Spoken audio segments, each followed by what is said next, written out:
Once you decide to kill, I'm talking about deciding to kill anybody, anytime, anywhere, and any way you want.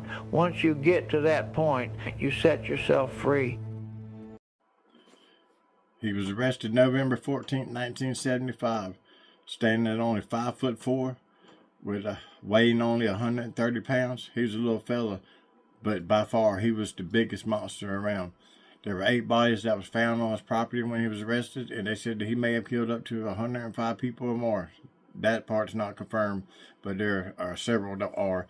Pee Wee lived down in Florence, South Carolina, in Prospect. He lived there, and he would drive a black hearse around there, and he'd be hauling bodies in it for real. People would ask him, Pee Wee, hey, you hauling any bodies today? And they didn't know that he really was. He said, yeah, I got 2 or 3 in there. He would go on to kill several different people, even some family members, his own niece to be exact.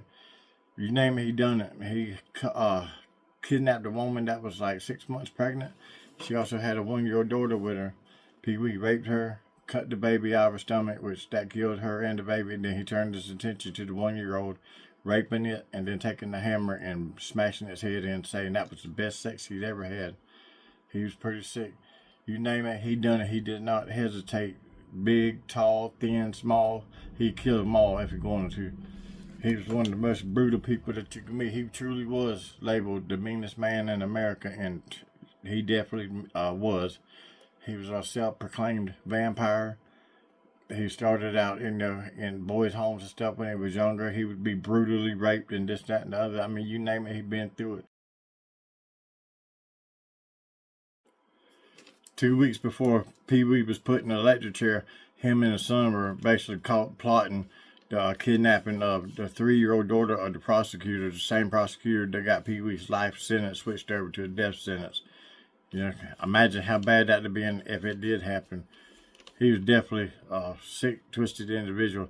He was actually the 153rd person that was put in the electric chair in South Carolina since they had changed the laws up at that time.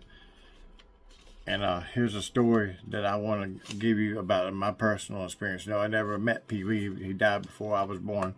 But I know the area and other people and this, that, and other. But that being said, I was about 17 years old. And I had a friend that I was hanging out with. And his daddy was a questionable person himself, so to speak, like Pee Wee. And he may have seriously been just as bad as Pee Wee, if not worse. I don't know. I don't really know how things played out on that part, but anyway, he had bought the property, or it was either the property or the neighboring property of Pee Wee. And we was sitting there, we smoked some weed, and then we was playing video games, just hanging out, both of us, and all of a sudden here comes what looked like every cop in the county. I thought we was going to jail. I was like, man, this is it.